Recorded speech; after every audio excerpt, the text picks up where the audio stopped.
Welcome to Justice Case Files. I've been at the house after graduation to try to rebuild my life in a different direction. I've dealt with torment on a daily basis, threats of eviction without process, attempts to skirt the law in order to throw me out, including him assaulting me. Now, I understand there isn't much legal precedent for my side of these types of cases, but I can't see how I can get away with this. I'm trying to rebuild my life, staying at the house while I do so. And I'll also just point out to the court and Mr. Grodin, and I don't care whether he makes a statement, but there is no triable issue. He was given a notice to quit. The time period has passed. He has no lease. He has no right to possession. And actually the notice to quit was just done as a precaution. So there's no triable issue. The alternative would be 10 days. I'm leaving it to you. What do you want me to do?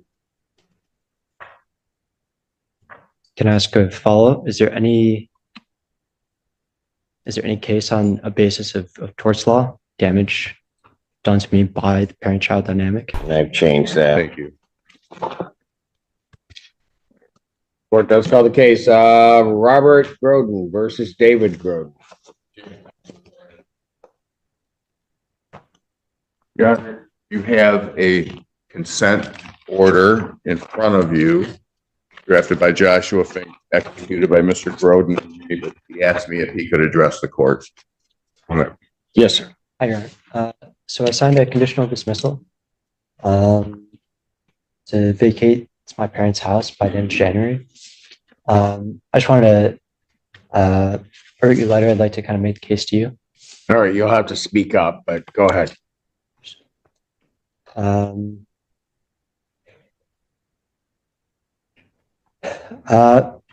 I've had a difficult relationship with my parents for a long time. People can influence others to various degrees, especially within a parent-child dynamic. I once had a supportive dynamic with my mother before we moved, and she started to struggle with serious depression in and out of inpatient for most of my high school years. Once my mom was depressed, my dad took over. My dad is extremely dominant person. It could be quite aggressive. He set a dynamic up of intimidation and dominance, emotional violence, and extreme emotional abuse and control. I do believe that this sort of behavior precipitated my mother's serious depressive episode. I immediately started struggling with anxiety and depression and underperformed in school. Prior to that, I was an exceptional student. I believed he abused his position of power over me and took advantage of my vulnerability during that period and exerted a damaging degree of control over me that was emotionally abusive.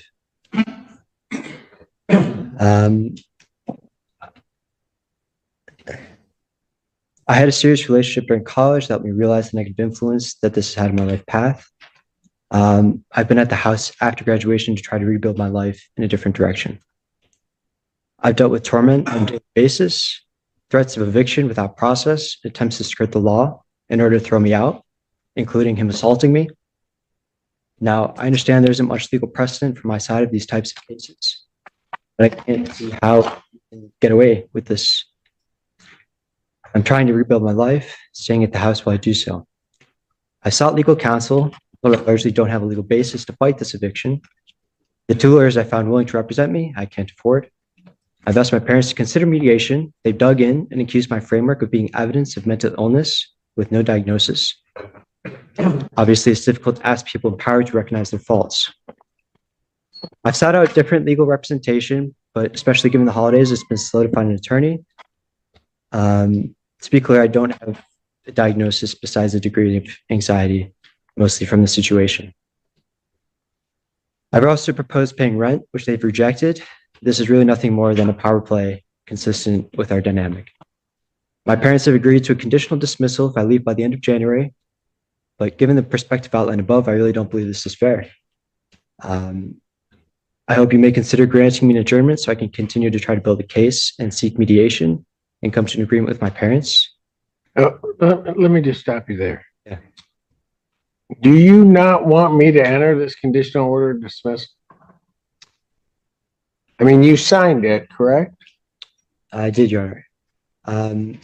I understand the ramifications of an eviction on my record, and it wasn't clear to me if I could be able to make a case today. Say that again?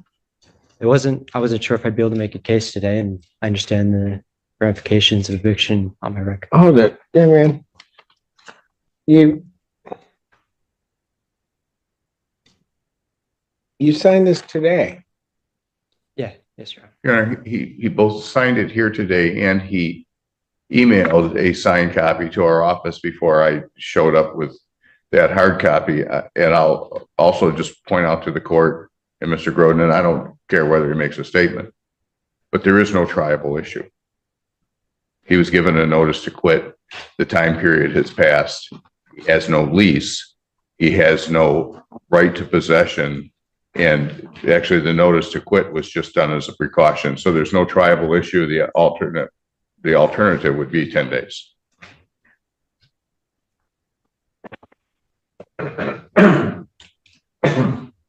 What do you want me to do?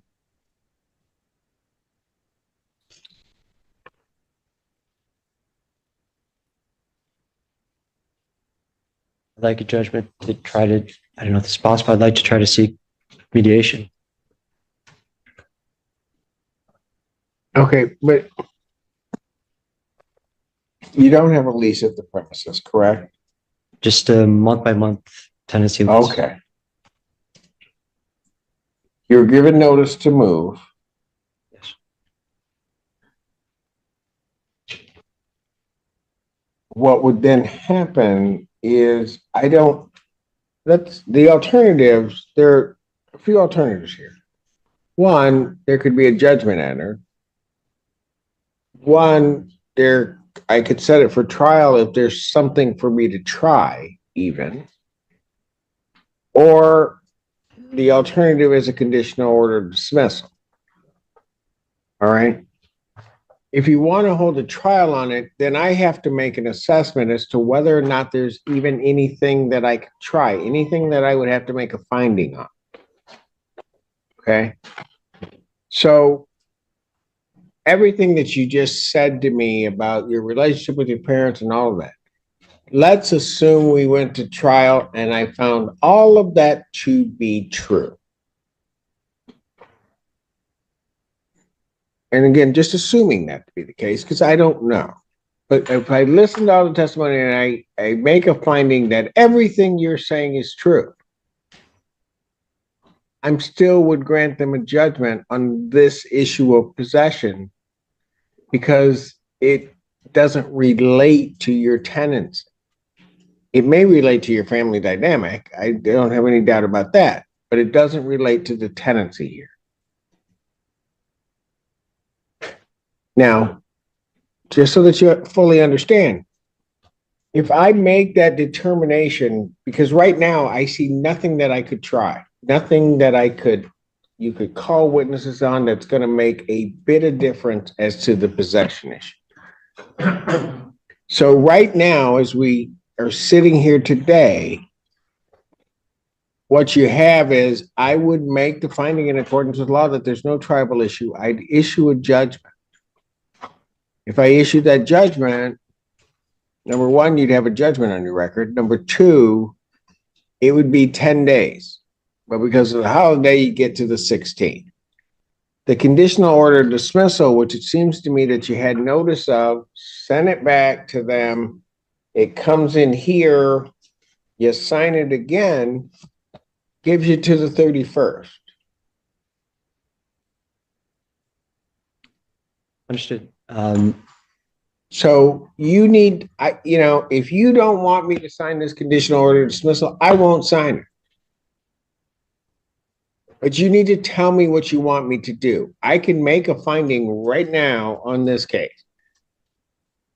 Or I can sign this conditional order dismissal if that's what you want me to do. I'm leaving it to you. What do you want me to do? Can I ask a follow-up? Is there any case on a basis of torts law, damage done to me by the parent-child dynamic? Say that last part. Would there be any basis for a case through torts or personal injury case as it relates to this eviction?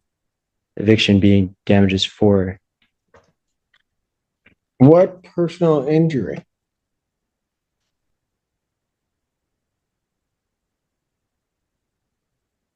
I mean, obviously, the missed opportunity certainly as a result of the dynamic, the mental health issues mostly in high school as a result of the dynamic. Okay, young man, look. If you're looking to use this case either to receive some type of compensation or something regarding how you perceive your parents may have treated you, or to somehow believe that this court has some power to rectify all of that in some way, that can't happen here. We'll go with the conditional dismissal. That's okay. Pardon? I'll accept the conditional dismissal.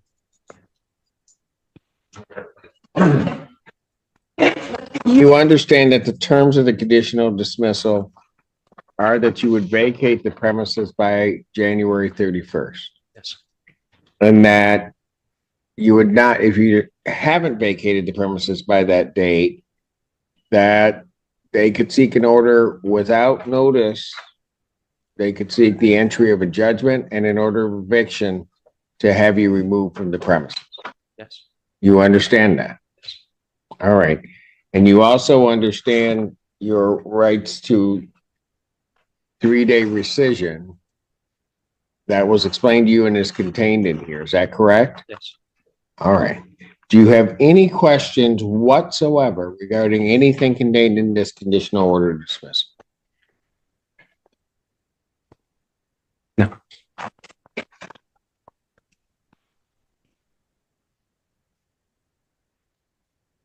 This file is conditionally dismissed. You can stop out at the front counter and pick up a copy. Thank you. Thank you, Your Honor.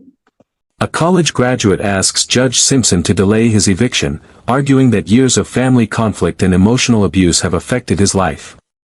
He even asks whether he can pursue damages against his parents. Judge Simpson calmly explains that, regardless of those personal issues, the case is about legal possession of the home. Since he has no lease and was properly given notice to leave, the judge says those family allegations would not change the outcome. Instead of entering an immediate judgment, Judge Simpson allows a conditional dismissal, giving him until January 31st to vacate. The defendant accepts the agreement, and the case is conditionally dismissed. Was Judge Simpson fair, or should he have ordered the eviction immediately?